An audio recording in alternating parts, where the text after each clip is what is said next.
They are negotiating, by the way, and they want to make a deal so badly, but they're afraid to say it. I want to take down that power plant, that very big, powerful power plant. They can't do a thing about it.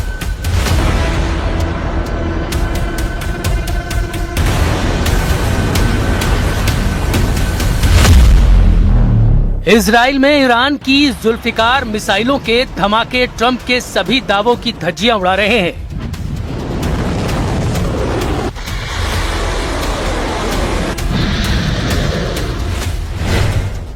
Bahrain में 154 मिसाइलों और 362 drone का तहलका super power के युद्ध जीतने के दावे को चकनाचूर कर रहा है।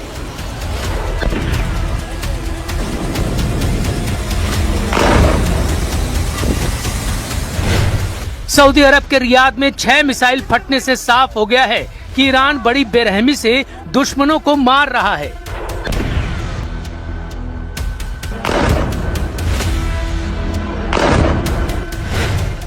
इजराइल के डिफेंस मिनिस्टर का यह बयान कि उनकी सेना 900 दिनों से युद्ध करते करते थक चुकी है, नेतन्याहू की टेंशन बढ़ा रहा है।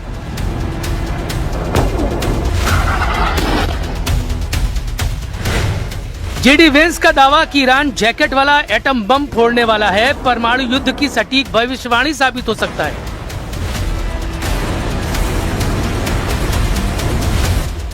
यही होता है युद्ध भड़काने का खामियाजा।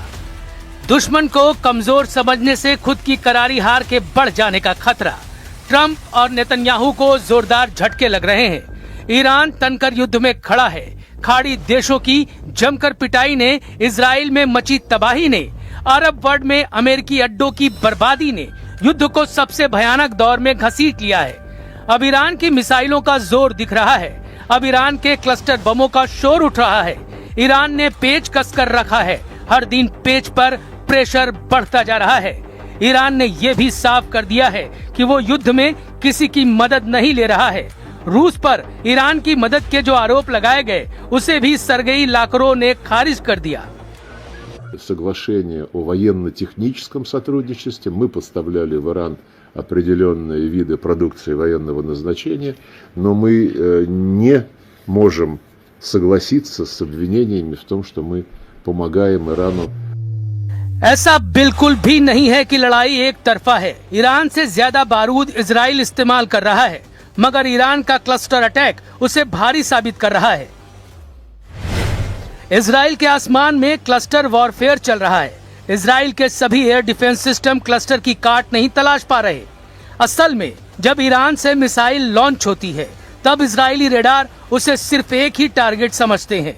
इसके बाद एरो मिसाइल डिफेंस सिस्टम हो या फिर आयरन डोम तुरंत एक्टिवेट हो जाते हैं। लेकिन 23,000 फीट की ऊंचाई पर अचानक सब कुछ बदल जाता है। मिसाइल अचानक आसमान में फटती है और उसके अंदर से 80 बमों की बौछार हो जाती है, जिससे डिफेंस सिस्टम को उन्हें इंटरसेप्ट करना बहुत मुश्किल होता जा रहा है। ईरान जब हवाई युद्ध में इजराइल अमेरिका के होश उड़ा रहा है, तो जमीन की लड़ाई में क्या होगा समझना मुश्किल नहीं। ईरान ने धमकी दी है, दुश्मन जमीन पर जंग शुरू करे, यही तो वो चाहता है। ईरान के यूएन दूत अली बहरीनी ने दावा किया है कि ग्राउंड ऑपरेशन में दुश्मनों का टोटल सफाया तय है। Ready for any scenario, including any kind of ground operation.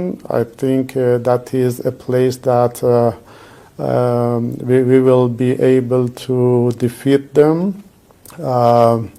And I think that would be one of the big mistakes if they take that decision. खाड़ी देशों में अमेरिका के 19 सैन्य अड्डे सबसे घातक माने जाते हैं।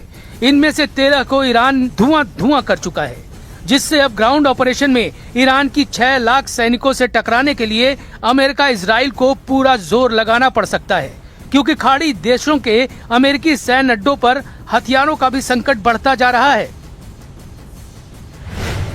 ईरान के हमलों में कुवैत में यूएस पोर्ट शुएबा, अली अल सलेम एयरबेस और कैंप ब्यूरिंग को भारी नुकसान पहुंचा है।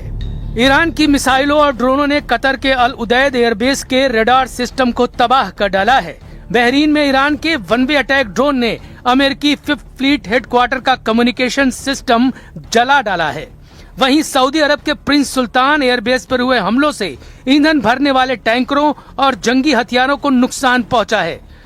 इधर संयुक्त अरब अमीरात के अल दफारा एयरबेस और अल रुवैस सैन्य ठिकानों की रडार साइटों और बिल्डिंगों को ईरान उड़ा चुका है।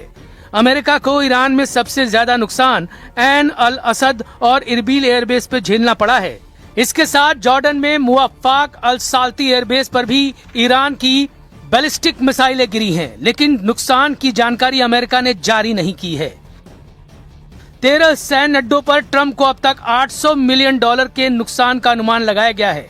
इतना ही नहीं, युद्ध भड़कने से पहले अमेरिकी बेस पर 40,000 से ज्यादा सैनिकों की तैनाती थी, लेकिन ज्यादातर सैनिकों को शिफ्ट कर दिया गया है।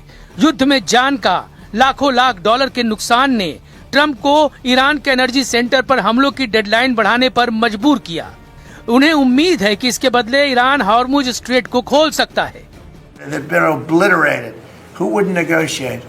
They are begging to make a deal. We'll see if we can make the right deal. And if they make the right deal, then the strait will open up. Hormuz Strait will open up. Trump की उम्मीदों पर Iran बारूद बरसाने का बंदोबस्त कर रहा है। हॉर्मुज के बाद ईरान दूसरे सबसे अहम ऑयल रूट को बंद करने की तैयारी कर चुका है। इसका जिम्मा ईरान ने यमन के हूथी लड़ाकों को सौंपा है।